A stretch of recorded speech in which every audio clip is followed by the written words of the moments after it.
सनत कुमार कहते हैं, नंदी तुम तो महादेव के बहुत प्यारे हो, हमेशा महादेव के पास रहते हो।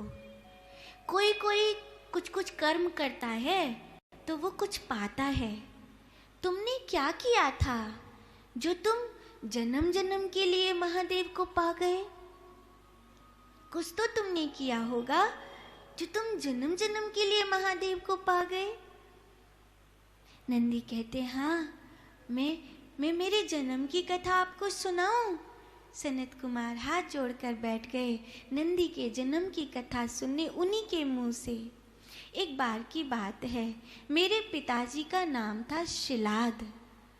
वो विवाह नहीं करना चाहते थे, पर वो चाहते थे कि मेरे ऐसी संतान हो जो मेरे ज्ञान से विभूषित हो। फिर सब ऋषि मुनि उन पर हंसने लगे कि ब्याह नहीं करोगे तो संतान कहाँ से होगी। तो ऋषि शिलाद ने तपस्या करी और यज्ञ भूमि में कुछ औषधियों का होम किया। एक घड़े को अंड बना करके रखा। तब वहाँ और भी ऋषि मुनि इकट्ठे हो गए। उन्होंने भी अपने अपने ज्ञान से यज्ञ कुंड में अंडज सृष्टि को प्रकट करने का प्रयास किया। उस घट में यज्ञ कुंड से अंडज सृष्टि से अयोनिज बिना माँ के मेरा जन्म हुआ। मैं ऋषियों की तपस्या से, ऋषियों के कर्म से जन्मा था, इसीलिए वही सब मेरी माँ थी और वो मुझे बहुत प्रेम करते थे।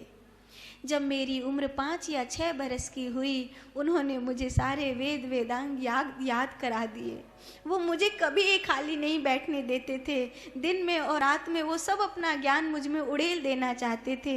उनको जाने क्यों ऐसा लगता था कि देर हो गई तो बहुत देर हो जाएगी। एक बार हमारे घर मित्रावरुण महात्मा पधारे। तब भगवान मित्रावरुण का मेरे पिता शिलाद ने बहुत स्वागत किया। उनका हमारे घर में भोजन हो रहा था। मैं भी उन्हें प्रणाम करने के लिए आया था। वो अनंत मुझे आशीर्वाद दे रहे थे, बहुत प्रसन्न थे। लेकिन जब वो मेरी हथेली पर प्रसाद धरने लगे तो वो उदास हो गए। बहुत देर तक वो ऐसे ही उदास बैठे रहे। तो शिलाद ने पूछा, महामुनि, आपके मुख पर पड़ी हुई उदासी का कारण मैं समझ नहीं पाया हूँ। भगवान, क्या मेरे घर में आपको प्रसन्नता नहीं हुई है? मेरे पुत्र से कोई अपराध हुआ है?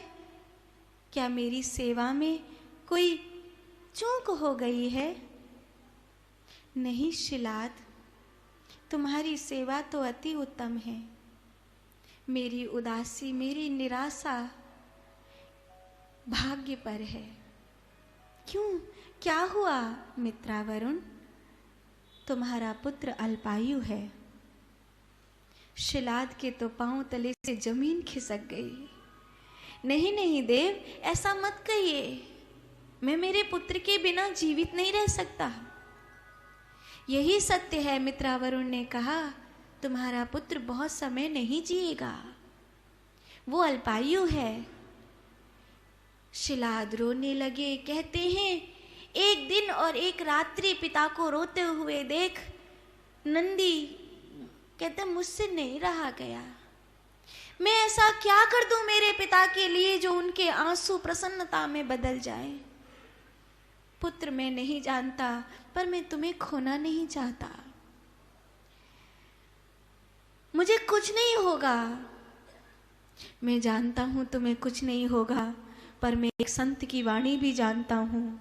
मुझे बहुत डर लगता है। तुम्हें कोई ऐसी विद्या आती है जिससे अल्पायु को दीर्घायु में बदला जा सके? तुमने तो इतना सीखा है, तुम्हें कुछ आता है? नंदी बोले, पिता, हे तात, हे तात, तपसां मृत्यु वंचयिष्ये न अन्यथा। महादेवस्य भजनान् मृत्युजिष्यामि अन्यथा। मुझे ऐसी कोई विद्या नहीं आती जिससे आप अल्पायु को दीर्घायु में बदल सकूं, पर एक विद्या मुझे आती है। बताना, मेरे मेरे करने योग्य हो तो बता, मैं तेरे लिए अपने प्राण भी दे दूं। तो नंदी कहते हैं, एक विद्यार्थी है, महादेव का भजन करना आता है। अगर तात मेरे भाग्य में अल्पायु है तो हो सकता है मैं मरूंगा। मृत्यु जिस्सामी न अन्यथा, मुझे पता है कि मृत्यु को टाला नहीं जा सकता, पर मैं वचन देता हूँ, अगर मैं मर गया तो महादेव का होकर मर जाऊंगा, और अगर जी गया तो महादेव का होकर जीऊंगा। मुझे जाने दीजिए, अब मैं यहाँ नहीं रह सकता।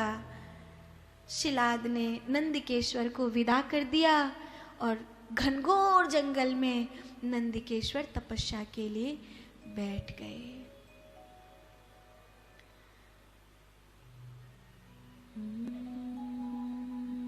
महादेव, हे महादेव, हे महादेव, सारे जहां के मालिक,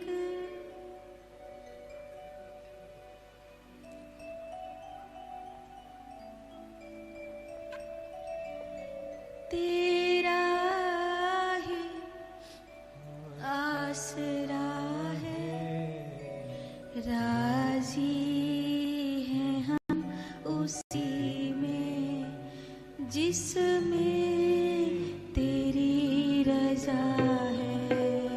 सारे जहां के मालिक, तेरा ही आसरा है, राजी हैं हम उसी में जिसमें तेरी रजा है। राजी हैं हम उसी में जिसमें तेरी रजा है। राजी हैं हम उसी में जिसमें तेरी रजा है। दुनिया बना के मालिक, जाने कहाँ छुपा है, आता नहीं नजर क्यों, क्या मेरी अब खता है। दुनिया बनाने वाले जाने कहाँ छुपा है, आता नहीं नजर क्यों, जाने मेरी खता है। यहाँ बना के मालिक, जाने कहाँ छुपा है, आता नहीं नजर क्यों, क्या मेरी अब खता है। तेरी खुशी समझ कर हर गम उठा लिया है, राजी हैं हम उसी में जिसमें तेरी रजा है। सारे जहां के मालिक, तेरा ही आसरा है, राजी हैं हम उसी में जिसमें तेरी रजा है। राजी हैं हम उसी में जिसमें तेरी रजा है। राजी हैं हम उसी में जिसमें तेरी रजा है। नंदिकेश्वर ने अपने आप को भगवान महादेव में पूरी तरह विलीन कर दिया। 5 मुख वाले महादेव, जिनके गले में मुंदों की माला थी, भस्म धारण किए थे, कमल पुष्प श्रृंगार था उनका, वो महादेव का ध्यान करते करते शिव शिव शिव शिव शिव में विलीन हो गए। और उस समय जब उनकी मृत्यु का समय था तो मृत्यु की आहट से पहले वहाँ महादेव का आना हुआ। हर हर महादेव।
खींचने को है। और महादेव धीरे से नंदी के गले में फूलों की माला पहना देते हैं और वो माला मृत्यु को अमरता में बदल देती है। नंदिकेश्वर ने महादेव को प्रणाम किया, वचन लेकर आया था, जी गया, मर गया तो महादेव का होकर मरेगा, जी गया तो महादेव का होकर जिएगा। आज से मैं आपका हूँ। उनके चरणों में सिमट गए नंदी। महादेव ने नंदी को अपने गले से लगा लिया और कहा, नंदी आज से शिव और नंदी कभी दो नहीं रहेंगे, सदा एक रहकर साथ रहेंगे। ऐसा था, मैंने कुछ नहीं किया, मैंने कुछ नहीं किया, बस महादेव ने मुझे अपना बना लिया।